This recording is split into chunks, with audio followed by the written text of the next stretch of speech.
네, 반갑습니다. 인간이 동물하고 다른 점은 의식이 있다는 거죠. 의식이 있기 때문에 이 의식을 잘 쓰면은 행복하게 살 수 있는데 이 의식을 잘 못 쓰면 불행으로 가거든요. 자기는 불행으로 가고 싶지 않은데 자기도 모르게 그 의식이 좀 부족해서, 말하자면 이제 의욕, 욕심, 그걸 잘 활용을 해야 되는데 못하기 때문에 자기도 모르게 불행의 길로 가게 돼요. 자기가 지금까지 살아온 길을 뒤돌아보면 아, 잘못 살아갔구나. 근데 알았을 때 자기가 뭐 탈출해야 되는데 거기서 탈출하는 법을 알고 있어도 무서워서 거기서 이제 한 발짝 나가질 못해요. 그래서 오늘은 여러 가지 얘기를 통해서 한번 자신의 살아온 길을 한번 돌아보시고 앞으로 어떻게 해 나갈 건가, 그리고 자신의 의식이 정말 옳은가 하는 거.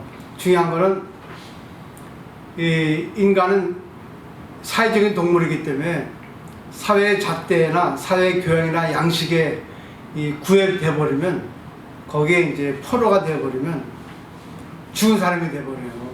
첫 번째 한번 보세요. 오늘 첫 번째 얘기는 돈키호테 얘기예요. 돈키호테 쭉 정리했습니다.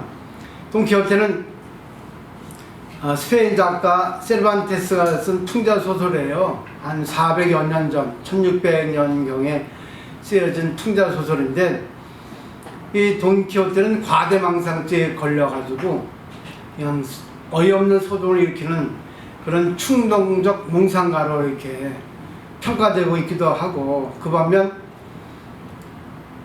자기의 꿈과 이상을 향해서 행동을 아끼지 않는 불굴의 이상형, 이렇게 두 가지로 이렇게 보고 있거든요.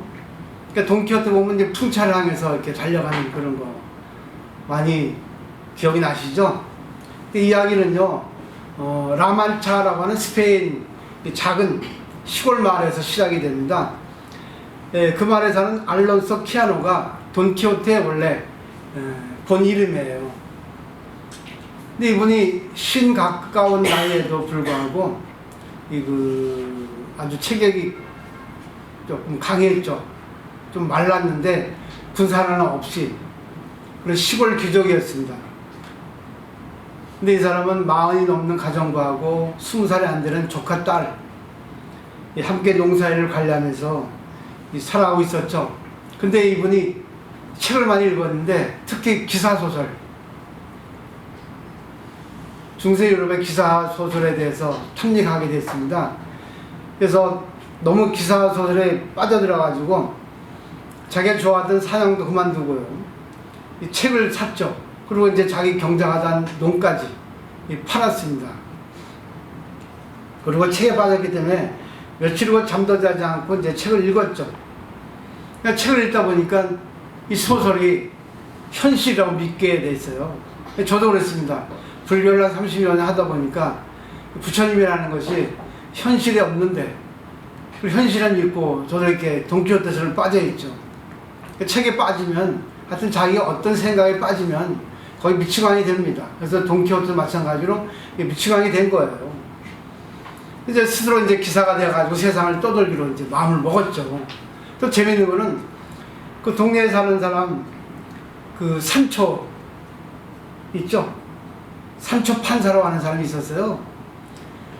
이 사람에게 이제 내가 성을 점령하면은 영주가 되게 해주겠다 하는 거죠. 그래서 같이 이제 기사 생활을 하게 되는데, 증조 할아버지 물려받은 그런 말, 그리고 이제 투구, 망가진 그걸 손질해 가지고 이제 칼과 창을 가지고 이제 떠나죠. 그리고 이제 자신이 타고 있는 말, 삐쩍 말랐죠, 부성투성이.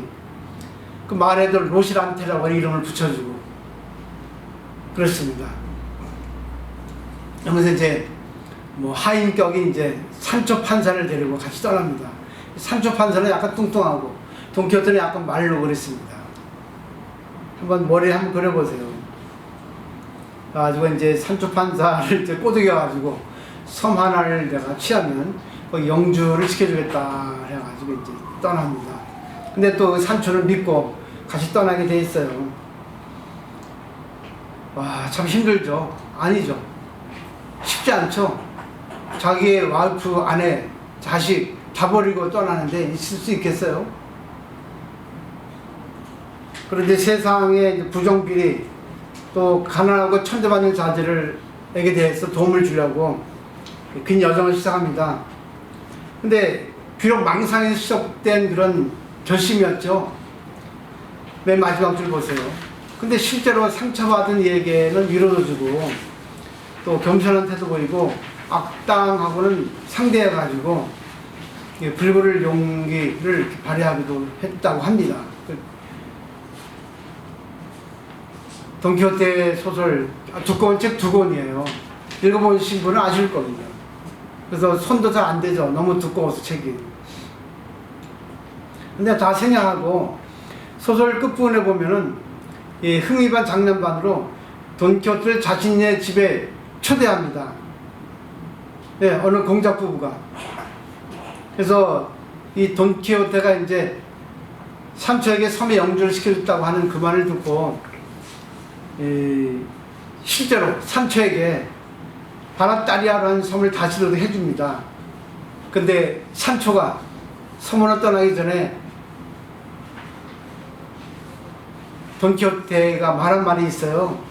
근데 그 말한 말을 보면 미친 게 아닙니다. 돈키호테의 지혜를 엿볼 수가 있습니다. 그 내용을 적어왔어요. 행동으로 벌을 주어야 될 사람을 말로 학대하지는 말게. 그 불행한 자에게는 형벌의 고통만으로도 충분한데 다른 나쁜 말까지 덧붙일 필요는 없지 않지. 자네의 관할 아래서 죄를 지은 사람은 타락한 우리 인간의 본성의 양태를 벗어나지 못한 불쌍한 사람이라고 생각하게. 야, 부처님이 가르치는 것 같아요. 우리가 일반적으로 돈키호테 생각하면 약간 미쳤다, 과대망상증이다 이렇게 생각합니다. 근데 결코 그 내면의 세계에는 지혜로운 사람이에요. 그러니까 현실의 이런 일상생활의 속박에서 좀 벗어날 필요가 있는 거예요. 돈, 명예, 그런 거 조금 벗어날 필요가 있다는 거죠. 인간이 왜 태어났는 거. 근데 그 마을 신부, 라만차라고 마을 신부가 이 돈키호테를 또 이렇게 평가합니다. 이 착한 양반이 순진한 엉터리 소리해서 미친 것 같아 보이지만 다른 일을 말할 때 보면 아주 기막하게 논리정연하고 무엇이나 온전하고 밝은 지혜를 가진 것 같거든요 하고 신부가 얘기합니다. 근데 그 라만차 마을 사람들 중에 학사 산손 라르락스코라고 하는 그분이 있었는데, 그분은 이제 신부와 함께 이 돈키호테 미쳤다, 고향으로 되돌려 가지고 정신을 되찾게 해야 된다 하고 그런 생각을 갖고 있었거든요. 근데 어떤 지체 높은 부자가 만류를 하죠. 그러면서 말합니다. 돈키호테가 그의 허튼 짓으로 우리 모두를 재미있게 한 그 즐거움에 비하면 그 정신이 말짱해져 얻는 이득은 그에 못 미칠 거라는 것을 모르십니까? 근데 결국 신부, 이발사, 학사 등등 고향 마을 사람들은 돈키호테가 미쳤다고 하는 생각을 가지고 있고, 그래서 정신을 되돌리게 하기 위해서는 고향 마을로 되돌려 와야 된다. 그래가지고 이제 데리고 왔어요. 그리고 제정신을 찾았습니다. 그 돈키호테의 본명이 알론소 키아노거든요. 본래 영감탱이로 돌아온 거예요. 근데 돌아온 다음날 죽었답니다. 어떻게 생각하세요? 우리 일반적으로 사는 지금 세상 얽매이고 살죠. 돈, 자식, 명예, 그리고 남의 이모, 자기 잘난 척 등등 세상의 속박에 대해서, 세상의 잣대의 속박, 세상은 우리를 길들이고 있었잖아요. 그래서 사축이랍니다. 사회의 짐승이라고. 그 사회가 시키는 대로 하잖아요. 근데 좋은 거는 좋은데 나쁜 거는 안 좋아요. 그래서 좀 일탈을 좀 해서 좀 자기 자신을 뒤돌아보라는 거죠. 그러니까 돈키호테의 이야기에서 한번 자신을 뒤돌아보십시오. 두 번째 이야기입니다. 유시아 시인의 최근 쓴 그 산문집에 보면 토마스 모어가 쓴 영혼의 돌봄이라는 책이 있어요. 근데 영혼의 돌봄이라고 하는 책을 보면은 그 안에 영혼의 돌봄이라는 그 말은 말 그대로 자기의 영혼을 도살핀다는 거예요. 우리가 몸을 위해서는 좋은 음식 먹고 운동하고 영양가를 취하고 그러죠. 근데 자기 영혼에 대해서 영양분을 공부합니까? 책을 읽어요? 남의 말 듣습니까? 그 자기 자신 한번 되돌아봅니까? 근데 토마스 모어에 하면은 영혼을 소홀히 하면요, 의미상실, 무기력, 관계에 대한 한면, 자기 비난, 폭력성, 그리고 중독 증세가 나타나고 합니다. 중독 증세가 뭐예요? 쇼핑, 술, 도박, 그리고 거짓말, 그리고 화색, 허풍, 중독 증세입니다. 홀릭이죠. 중독 증세가 보이면 그 사람은 결국 뭐예요? 영혼의 영양가가 떨어진 겁니다. 그럴 때는 책을 읽든지 아니면 자기 자신을 한번 뒤돌아보는 거예요. 또 소크라테스 제자 플라톤은 영혼의 돌봄을 삶의 기술이라고 정의했어요. 또 미국 인디언들은 말을 타고 가다가 멈춘다 그러죠. 왜? 영원히 못 따라올까 봐. 우리가 지금 인생길을 가고 있습니다. 한번 자기 자신을 무엇인가, 내 자신이 이렇게 살아야 되는가, 늘 돈 자기 자신에 대해서만 꾸미기를 하고 남을 돌보지도 않고 무엇이 진짜인가 하는 걸 갖다가 뒤돌아보는 시간을 갖는 게 영혼의 보살핌이라는 얘기죠.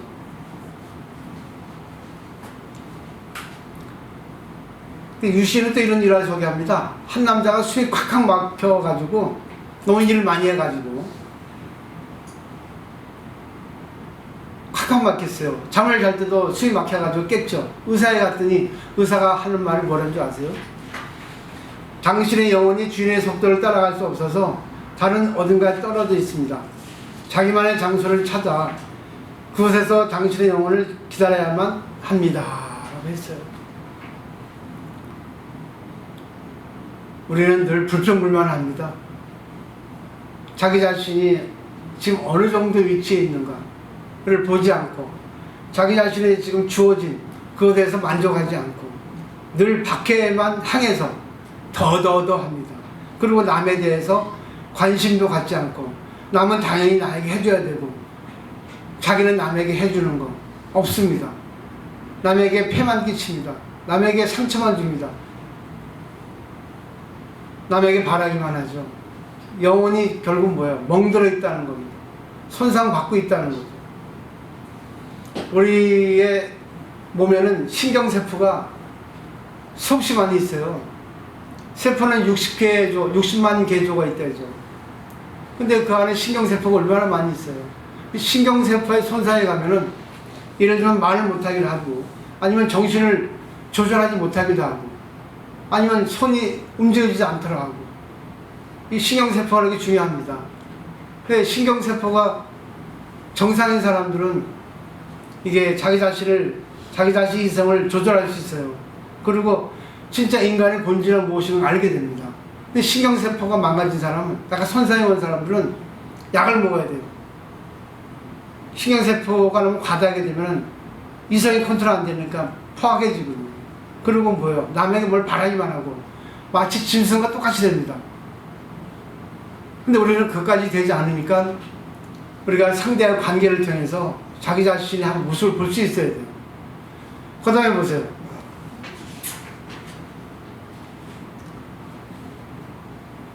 유시인은 또 뭐라 합니까? 유시아 시인은 자기 영혼의 돌봄을 위해서는 여행도 해야 되고 예술도 해야 되고 가끔 술도 마셔야 되고 노래방도 가야 되고 커피도 마셔야 되고 그죠? 그리고 명상도 해야 되고 수행도 하고 기도도 해야 된다고. 유시아는 불교적에 많은 조예가 있거든요. 그래가지고 누구죠? 인도의 성자 누구예요? 그분의 책을 많이 번역했어요. 그 다음에 세 번째 플라톤에 대해서 얘기합니다. 플라톤은 국가론에서 동물의 비율의 얘기를 하고 있거든요. 우리 인간이 동물에 갇혀 있습니다. 다 쇠사를 묶여가지고 어두운 쪽만 보게 돼 있습니다. 밝은 쪽 못 보게 돼 있어요. 그렇기 때문에 어두운 것이 진실이라고, 그게 허상인데 그걸 진실로 믿고 있습니다. 근데 어느 날 한 사람이 이게 진리가 아니다, 이건 이상하다, 진리일 수가 없다, 의문을 품고 족쇄를 부셔버리죠. 그리고 태양이 비치는 쪽으로 향합니다. 나가버리죠. 그게 바로 구도자예요. 선각자입니다, 그 사람은. 근데 동굴 밖을 나오는데 태양을 보지 못해요. 태양이 너무 눈부셔가지고. 태양을 볼 용기가 없습니다. 동굴 안으로 들어옵니다. 지금까지 살아온 습관이 자기를 길들여 있기 때문에 그대로 살거든요. 자기 살던 대로 살지 않으면 무섭거든요. 그 때문에 남의 말이 안 들어와요. 남이 자기에게 진리를 알려주라고 자기에게 어드바이스를 해줘도 그 말 안 들읍니다. 자기는 자기 생각에 꽉 차 있어가지고. 정신병자예요. 한번 자기 들어보세요. 어느 정도 정신병 증상이 있는가.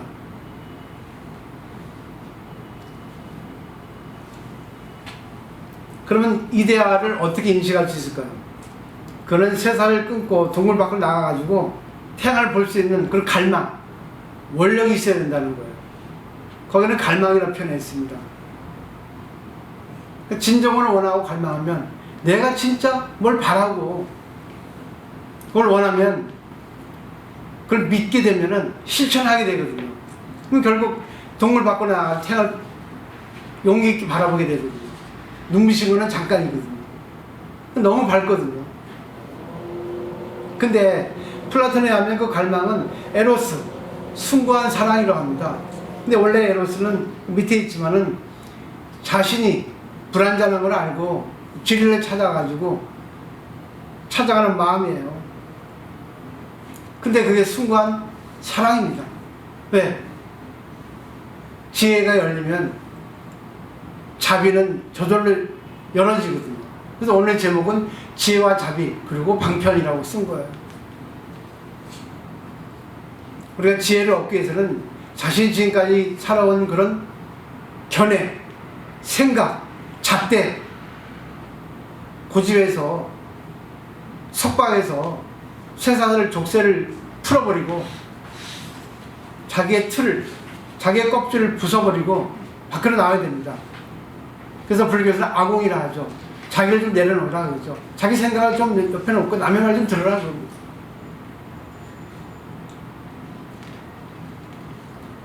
근데 플라톤 동굴의 비유는 사회 속박의 족쇄를 끊고 동굴로 나가는 것에까지 끝나지 않습니다. 그건 용기에 불과하거든요.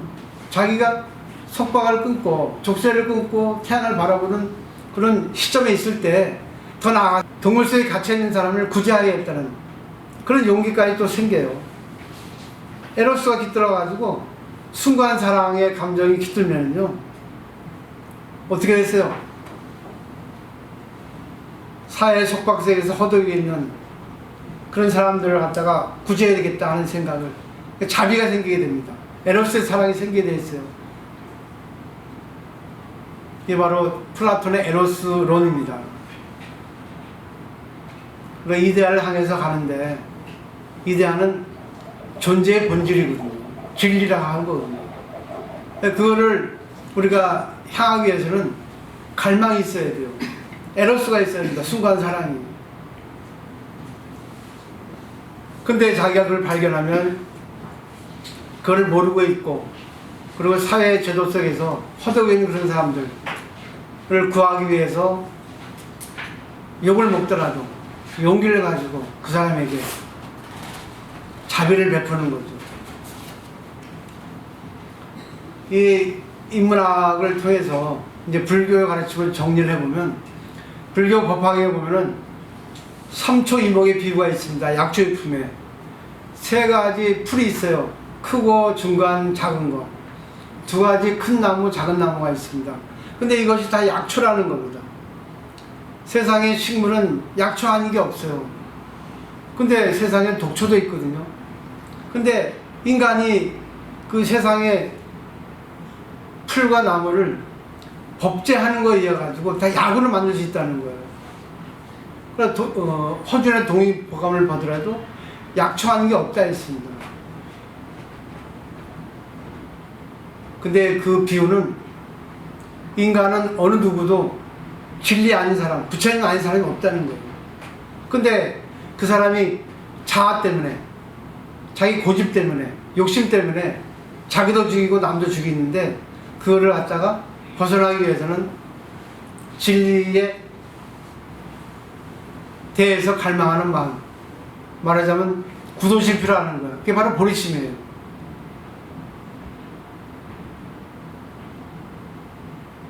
하늘에서 내리는 비는 똑같이 평등하게 내립니다. 근데 삼초 이목은 큰 풀, 중간 풀, 작은 풀, 큰 나무, 작은 나무는 자기 양에 따라 성장합니다. 다 다르게 차별해서 성장하지만 세상에 도움이 되는 건 마찬가지야. 그게 바로 일불승이라는 거예요. 결국은 차별과 평등의 이야기인데 결국 차별과 평등을 초월한 그 절대적인 평등, 그것이 바로 불교의 가르침 일불승이라는 거예요. 누구나 다 부처라는 겁니다. 예를 들면요, 우리가 땅의 흙으로 토기를 만듭니다. 토기를 만드는 장인에 의해서 다 다르게 만들죠. 밥그릇, 요강, 바켓스, 큰 옹기, 여러 가지 그릇을 만듭니다. 근데 그릇의 용도는 다 달라요. 근데 그릇의 용도는 다르지만 그릇을 만드는 재료, 흙은 다 똑같습니다. 여기서 평등과 차별의 이치가 들어있는데 그 그릇이 어떻든 간에 인간의 의욕에 의해서 전부 다 평등하게 쓰인다 그래요. 자기의 요광을 밥그릇으로 쓸 수도 있습니다. 인간의 컵을 다른 걸로 쓸 수 있어요. 그렇기 때문에 평등한 차별의 관계를 조절해서 절대 평등의 이치로 쓰기 위해서는 결국 평등한 차별의 관계를 잘 이해할 수 있어야 됩니다. 우리 인간도 마찬가지예요. 모든 사람은 다 부처님의 자식이면 평등하거든요. 근데 남자 여자 잘났고 못났고 성질 더럽고 성질 좋고 고집 세고 고집 없고 다 다릅니다. 차별이죠. 진리를 아는 사람은 그 사람을 법제해서 그 사람에게 방편의 가르침을 설해서 그 사람을 온전한 인간으로 만들어주는 거예요. 그 방편을 쓰기에는 지혜와 자비가 없으면 안 돼요. 그렇기 때문에 부처님은 상대에게 부드럽게 하기도 하고 상대에게 엄격하게 하기도 하고 때로는 상대에게 욕을 먹더라도 이 보세요. 플라톤으로 했습니다.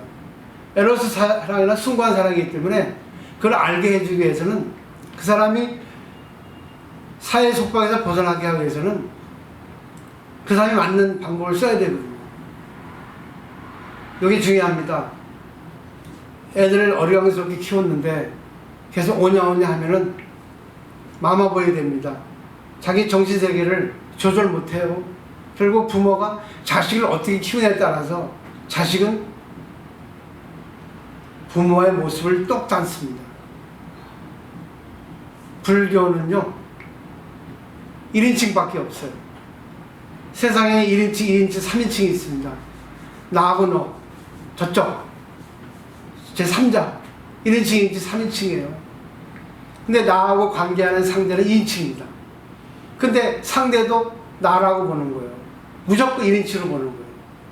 상대의 모습이 내 모습입니다. 제3자의 모습이 내 모습이에요. 밖에 있는 개구리도 내 모습입니다. 결국 뭐예요? 에로스 사랑이 넘치는 거죠. 왜? 이데아를 구하면, 보리심을 일으키면 그렇게 된다는 겁니다. 그거를 잘 모르는 사람이 어떻게 돼요? 먼저 안 사람이 그 사람에게 보리심을 꺼낼 수 있도록 좋은 관계, 방편으로 관계를 해주는 거예요. 안 되면 어때요? 냅두면 됩니다. 아까 했잖아요. 형벌이라는 거는 그 사람이 갖고 있는 형벌로만 충분하다는 거예요. 형벌은 뭐예요? 고집이에요. 형벌은 뭐예요? 자기가 뭐예요? 잘난 척 하는 거예요. 형벌은 뭐예요? 자기 고집이 꽉 차 있는 거예요. 남의 말 안 들어요. 아니 그 사람이 행복하면 돼. 행복하지 않거든. 고집된 사람 치고 행복한 사람 못 봤습니다. 독세는 꽉 차 있습니다. 이기심에 꽉 차 있습니다. 그러니까 보살님들이 어떻게 공부하냐에 따라서 자기가 행복으로 갈 수 있고 어떻게 공부하냐에 따라서 더 나빠질 수 있다는 거예요. 그렇기 때문에 모처럼 이렇게 불교 인연을 만났으니까 지금 내가 살고 있는 거 조금만 마음만 바꾸면 진짜 내 아름다운 모습을 찾을 수 있겠구나. 그러기 위해서는 막 즐기셔야 돼요. 그리고 너무 고집 부리지 마십시오. 자기 인생이 전부는 아니에요. 남의 인생을 통해서 또 자기 인생과 비교해서 나에게 없는 게 있구나. 저거는 내가 고쳐야 되겠구나. 왜 저 사람이 나하고 인연 됐을까? 이렇게 바라볼 수 있으면 전부 1인칭으로 결론을 맺을 수 있다는 겁니다. 오늘 여기까지입니다. 네, 고맙습니다. 고맙습니다. 아이고, 태세고사를 오셨네. 손자 본다고 하면 정신없습니다. 그래요. 마음이라서. 그래도 얼마나 좋아요. 손잡을 수 있는 힘이 있으니까. 너들이 약하니까요. 네. 그래요. 네. 머리 걷는데 머리가 저도 터지는데 너무 힘들어요. 그죠? 땡치가 돼가 하도 하면은 하면 오지마도 않는 거예요. 솔직히 태어나니까요. 이런다 내가. 지가 또 꼬하게 탄다.